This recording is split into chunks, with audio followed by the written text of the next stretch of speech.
Big TV భక్తి సమాచారం WhatsApp ఛానల్లో జాయిన్ అవ్వండి. అన్ని విశేషాలు ఎప్పటికప్పుడు తెలుసుకోండి.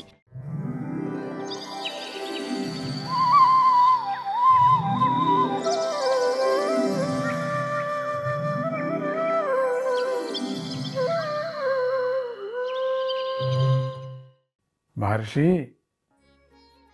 రాజైన పరీక్షిత్తు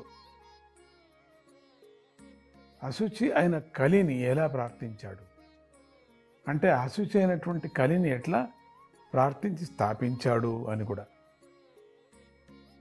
కలి ప్రారంభమైన తర్వాత ధర్మసారం అంతా ఏమైపోయింది? ఎక్కడికి వెళ్ళిపోయింది? పరమ కరుణామయుడైన శ్రీహరి అధర్మాన్ని చూస్తూ ఎలా సహించాడు? ఈ విషయాలు నాకు తెలపండి అని ప్రార్థించింది. అప్పుడు నారద మహర్షి, ఓ అమ్మాయి, ఈ సందేహాన్ని కష్టాన్ని పోగొట్టే మాటను చెబుతాను విను. ఎప్పుడైతే ముకుందుడైన శ్రీకృష్ణుడు భూమిని విడిచిపెట్టి తన వైకుంఠానికి వెళ్ళాడో ఆ రోజు నుండే కలి ప్రారంభమైంది.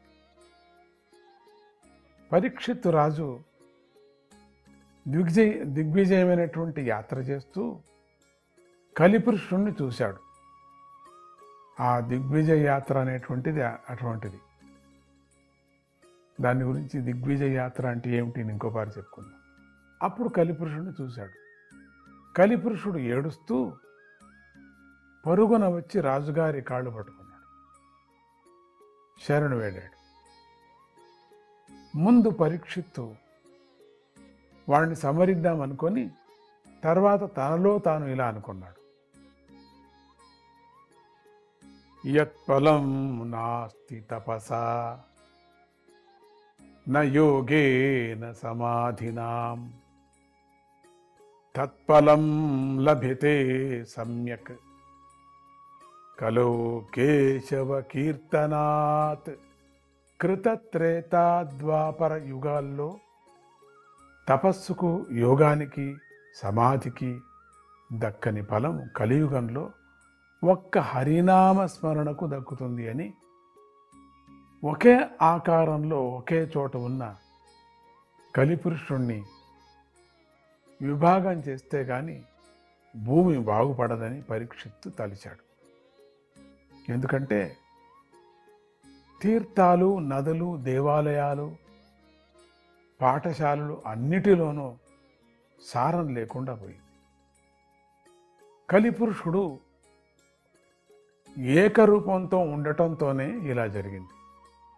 ఇందులో వీడి తప్పు కూడా ఏమీ లేదు.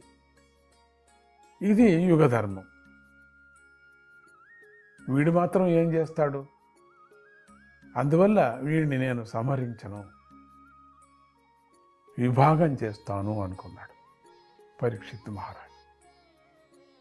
కలిపురుషుణ్ణి పరీక్షిత్తు విభాగించాడు అని నారద మహర్షి కలి వృత్తాంతాన్ని చెప్పాడు.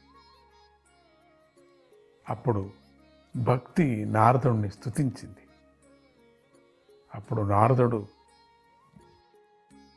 వృథా ఖేదయసే బాలే అహో చింతాతురా కథం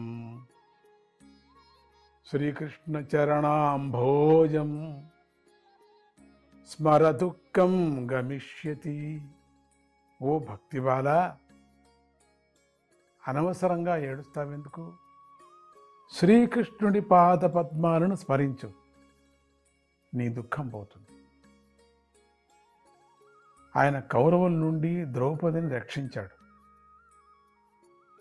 గోపికలను కాపాడాడు. ఓ భక్తి, నువ్వంటే ఆయనకు చాలా ఇష్టం. నువ్వు పిలిస్తే ఆయన ఖచ్చితంగా వస్తాడు. కృత, త్రేత, ద్వాపర యుగాల్లో జ్ఞాన వైరాగ్యాలు ముక్తిని సాధించి పెట్టేవిగా ఉండేవి. కలౌ తు కేవలా భక్తి బ్రహ్మ సాయుజ్యకారిణి. కలిలో బ్రహ్మ సాయుధ్యాన్ని ఒక్క భక్తి మాత్రమే ఇవ్వగలదు అని సంకల్పించి భగవంతుడు నిన్ను సృష్టించాడు. ఆయన భక్తులను పోషించే బాధ్యతను కూడా నీకు ఇచ్చాడు. అందుకు నువ్వు అంగీకరించావు కూడా. ముక్తిని నీకు దాసిని చేశాడు.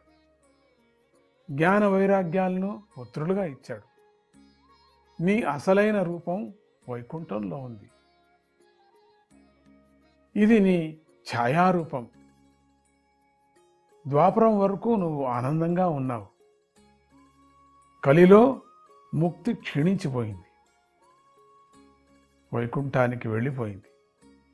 మళ్ళీ నువ్వు తలిస్తేనే ముక్తి కిందకు దిగి వస్తుంది.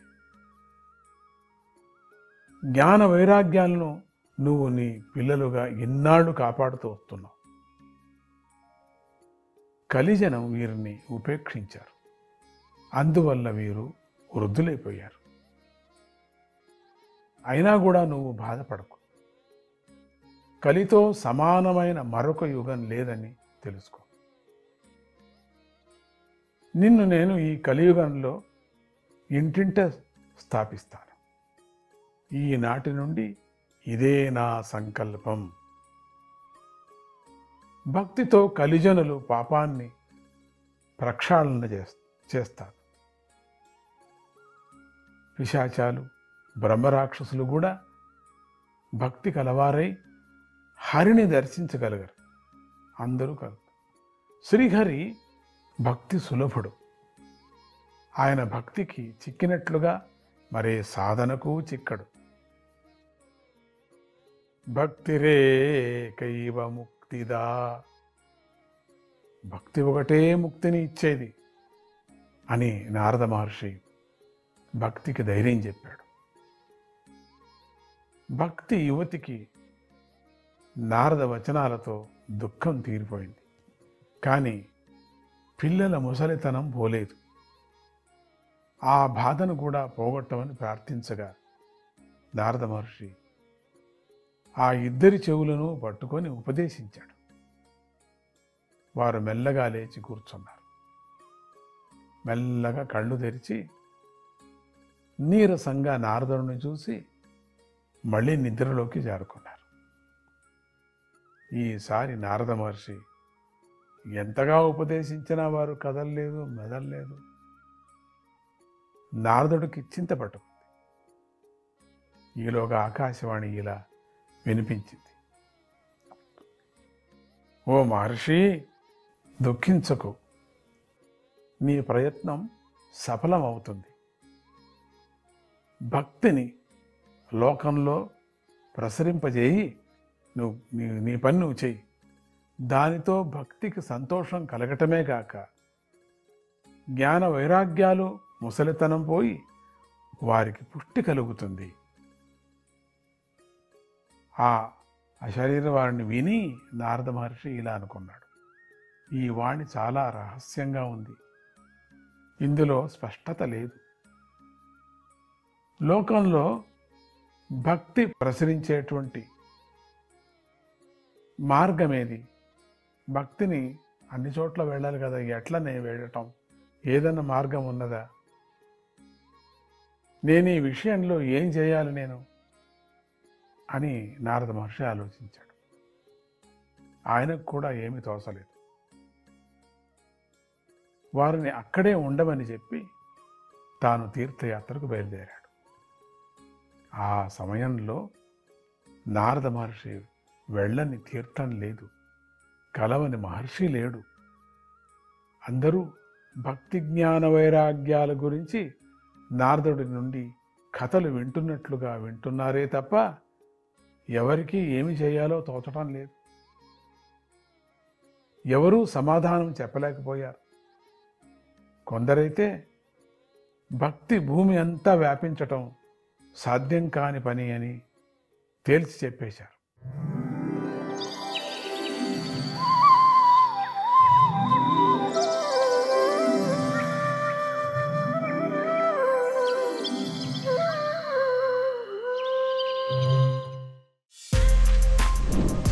For more videos like this, subscribe Big TV channel.